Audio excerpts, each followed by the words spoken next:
I'm Michael Reynolds, a retired search and rescue K-9 trainer and behavioral specialist with 35 years of experience working with dogs in some of the toughest conditions imaginable. I've trained German Shepherds to track missing hikers in the Rockies, locate survivors after earthquakes in California, and even detect faint traces of blood miles from a crime scene. Dogs have taught me more about loyalty, instinct, and resilience than any human ever could. But in all my years, no story has gripped me like the one I'm about to share. A tale of a stray dog named Ranger, a bloody shoe, and a journey through the woods that uncovered not just a missing girl, but a haunting truth buried for over a decade. This is a story about memory, redemption, and the kind of heroism that doesn't wear a badge. It was just before dawn on a chilly November morning in 2024 in the small town of Pine Hollow, Oregon, a quiet, wooded community nestled in the shadow of the Cascade Range. Fire Station 9 was winding down a long night shift, the kind where the coffee tastes like tar and the only sound is the crackle of the dispatch radio. Firefighters Jake Matthews and Ellie Torres were nursing their mugs, half joking about the lack of action, when they heard it, a faint scratching at the bay door, followed by a low, guttural whine. It wasn't the usual stray looking for scraps. This sound was urgent, desperate, like a plea. Jake opened the door, and there, illuminated by the amber glow of the station lights, stood a German Shepherd. He was a mess, matted fur, ribs jutting out, one paw bloodied from a deep gash. But what stopped Jake cold wasn't the dog's condition. It was what he carried in his mouth, a woman's running shoe, white with a faded blue stripe, the toe stained with thick, red blood. The laces were knotted around the dog's jaw, as if someone had tied them there deliberately, a message in the form of a desperate act. The dog dropped the shoe at Jake's feet, looked up, and barked once. A sharp, piercing sound that sent a shiver down Jake's spine. "Ellie, get over here," Jake called, his voice tight. "We've got a situation." Ellie crouched beside the dog, her paramedic training kicking in as she checked his paw. "He's hurt. But look at this shoe. There's blood, and it's not all his." The dog's eyes were locked on them, intense, unyielding, as if willing them to understand. I've seen that look before in my years training search and rescue dogs. It's the look of a bun on a mission, driven by instinct and memory. Jake didn't hesitate. Against all protocol, he and Ellie loaded up the station's old rescue truck, and the dog, whom they'd later name Ranger, leapt into the passenger seat, sitting upright, staring straight ahead, like he knew exactly where to go. "You sure about this?" Ellie asked. Buckling in, Jake glanced at the dog, then at the bloody shoe on the dashboard. "Something tells me he's not giving us a choice." They drove to the edge of Blackthorn Woods, a desolate stretch of forest that hadn't been the same since a wildfire tore through it 12 years ago, leaving behind a graveyard of charred trees and whispered legends. Locals avoided it, calling it cursed after a string of disappearances in the early 2010s. People who went in and never came out. But Ranger didn't hesitate. He bolted from the truck, limping but determined, and plunged into the woods. Jake and Ellie followed, their flashlights cutting through the pre-dawn gloom. The trail was faint, broken twigs, a smear of blood on a rock, a depression in the moss. But Ranger moved with purpose, never looking back, as if retracing steps he'd taken 1,000 times in his mind. About a mile in, they found a piece of clothing snagged on a thorn bush, a woman's jacket, damp with dew and stained with something darker. Ellie examined it with gloved hands. "Female, probably early 20s, she said, her voice low. Ranger stopped, ears pricked, body stiff, then let out a soft growl before moving again. Faster now. The sun was just beginning to rise, casting eerie orange shadows through the skeletal trees. Then, in a small clearing choked with underbrush, Ranger stopped dead. He pawed gently at a mound of leaves, looked back at Jake and Ellie, and whined. A sound I'd recognize anywhere as a rescue dog's alert. Jake brushed aside the debris, and there, beneath the leaves, was a hand, pale, dirt-streaked, trembling, but alive. "Ma'am, can you hear me?" Ellie dropped to her knees, her voice steady despite the adrenaline. The young woman's eyes fluttered open, blood caked on her temple, lips cracked. She whispered one word, "Help!" Jake radioed for backup, his voice shaking. "Fire Station 9, we've got a female, early 20s, found unconscious in Blackthorn Woods with head trauma and exposure. Request immediate medical assistance." Ranger sat beside the woman, tail thumping softly, his eyes now calm, as if he knew his first mission was complete. Paramedics arrived within 20 minutes, stabilizing the woman, later identified as 24-year-old hiker Sarah Jennings, who'd gone missing 3 days earlier after a solo trip. She was hypothermic, dehydrated, and had a concussion, but she was alive. As they loaded her into the ambulance, she grabbed Ellie's arm and whispered, "There's another one?"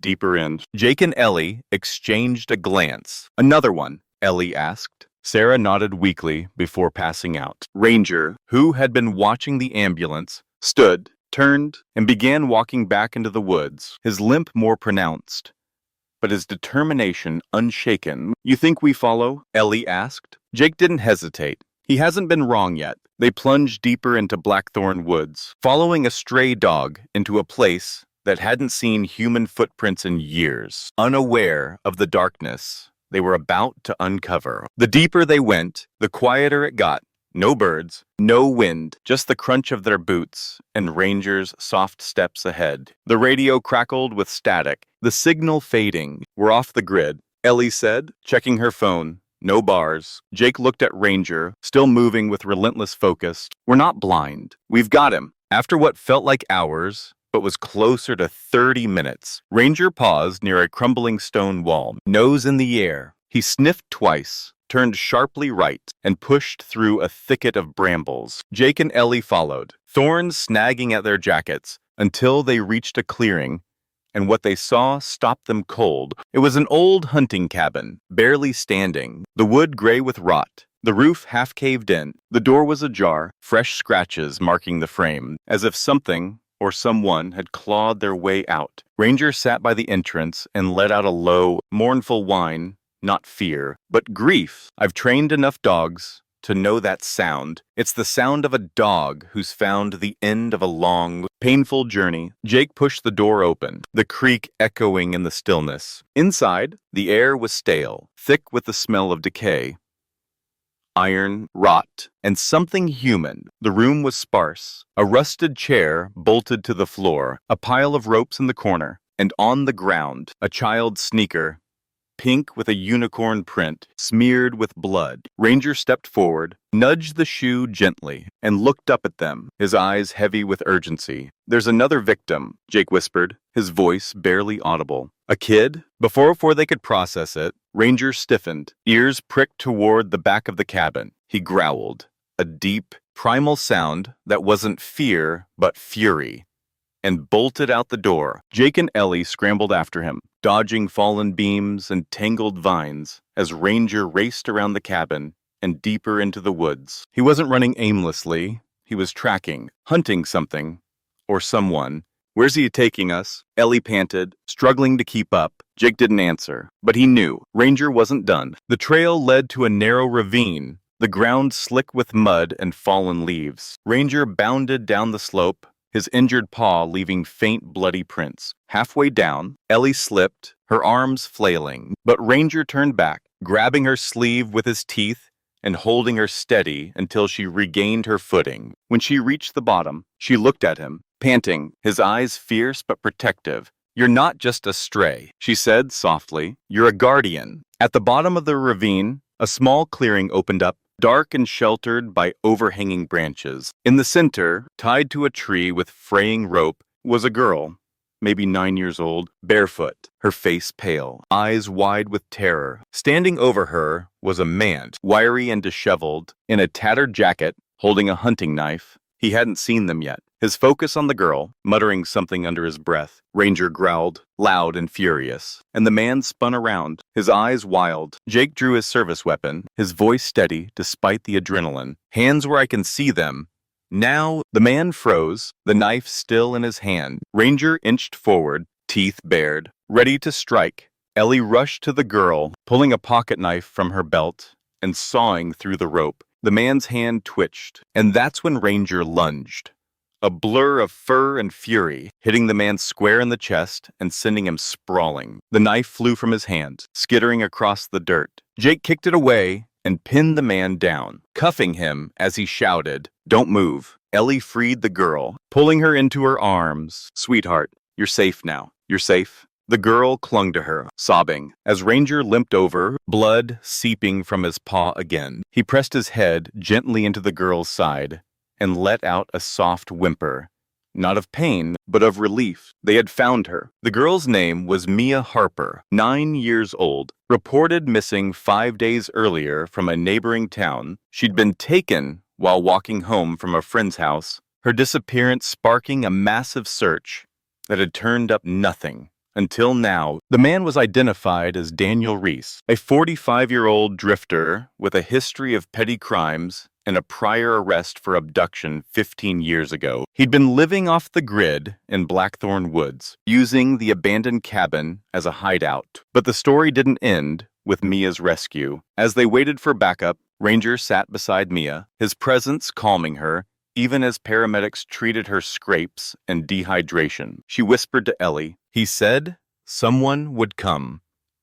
That the dog would bring them?" Jake frowned. "What do you mean?" Mia pointed at Ranger. "He kept saying the dog would remember, that he'd left a trail." The pieces started to fall into place, and when detectives searched the cabin, they found more than just evidence of Mia's captivity. Buried under the floorboards was a plastic bag containing a worn leather collar. The name Ranger faded, but still legible. There were also photos, grainy, yellowed images of a woman in her 20s, smiling with a German shepherd at her side. On the back of one photo, a name, Lydia Harper. My heart sank when I heard that name. Lydia Harper was my cousin, a wildlife photographer who'd vanished in these woods 11 years ago. Her disappearance had been ruled an accident, her body never found. I'd searched for her myself, with my own K9 team, but we'd come up empty. Now, I realized, Ranger had been hers. The bloody shoe Ranger had brought to the fire station wasn't Mia's.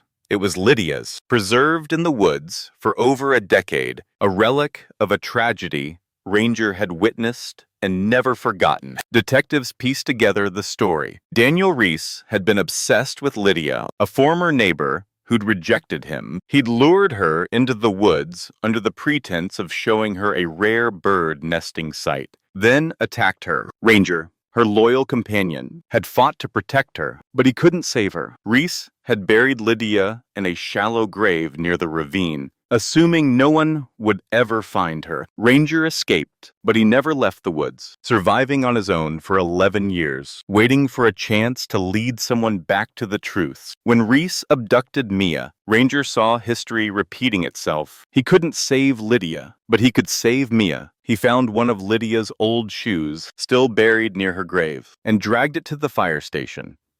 A final, desperate act to get help. From a behavioral standpoint, Ranger's actions were extraordinary, but not inexplicable. German Shepherds are wired for loyalty, their memory tied to emotional bonds. Ranger had associated Lydia's scent with loss. And when he sensed Mia's danger, that memory drove him to act. He wasn't just a stray. He was a survivor, a sentinel, a dog who'd carried a wound for over a decade and turned it into a mission. The next morning, a forensic team returned to the woods with cadaver dogs. In a shallow grave, 50 feet from where Mia had been tied, they found Lydia's remains, her old sweater still wrapped around her, dog hairs embedded in the fabric. DNA confirmed her identity, and I finally had closure. After 11 years of wondering, Ranger had been there when she died, and he'd never left. Not really. He'd stayed in those woods, enduring winters, predators, and starvation, because he couldn't let her go. Back at Fire Station 9, Ranger's story spread like wildfire. Headlines called him the dog who remembered, and the video of his rescue went viral, racking up 10 million views in a week. Ranger, the hero, trended globally, with people leaving tributes at the station, flowers, drawings, even a child's note that read, "Thank you for being brave, Ranger." But the real healing happened in Pine Hollow. The town, once haunted by the woods, began to reclaim them. They built a memorial park called Lydia's Grove with a trail named Ranger's Path and a stone bench where people could sit and reflect. Mia, who was slowly recovering with therapy and the support of her family, visited often. She'd sit on that bench, sketching pictures of Ranger, her guardian angel. As she called him, Ranger stayed at the fire station, his paw healing, but his spirit forever marked by the years he'd spent alone. Jake and Ellie became his caretakers, building him a cozy space in the station with a bed, a window, and a plaque that read, "Ranger, the one who never forgot." Every morning, just before sunrise, Ranger would walk to the edge of the woods, sit, and stare, not with grief, but with quiet resolve, as if making sure the darkness was truly gone. I visited him often, bringing treats and running my hands through his now glossy coat. "You brought her back to me," I'd whisper, "Shipper," and he'd nudge my hand, his way of saying he understood. The trial was swift. Daniel Reese was convicted of kidnapping, unlawful confinement, and first-degree murder, sentenced to life without parole. Mia testified via video, her voice soft but steady. He said no one would find me, but Ranger did. The courtroom was silent, the weight of her words heavier than any verdict. Pine Hollow held a ceremony a month later, honoring Ranger with a Medal of Valor. The mayor, the fire chief, and half the town showed up. But Ranger didn't care for the applause. He sat beside Mia, his head resting on her knees. As she whispered, "You're my hero." Months later, I sat with Ranger outside the station, the sky clear and dotted with stars. He was older now, his steps slower, but his eyes still held that quiet strength. "You did something no one else could," I told him. "You remembered when we couldn't." He let out a soft sigh, resting his head on my foot, and I knew he'd finally found peace. Ranger's story didn't just save Mia or bring Lydia home. It reminded a town and the world that some heroes don't need words. They carry their scars in silence, waiting for the moment to lead us out of the dark. Ranger did, and in doing so, he became more than a dog. He became a legend, a whisper in the woods, a memory that will never fade.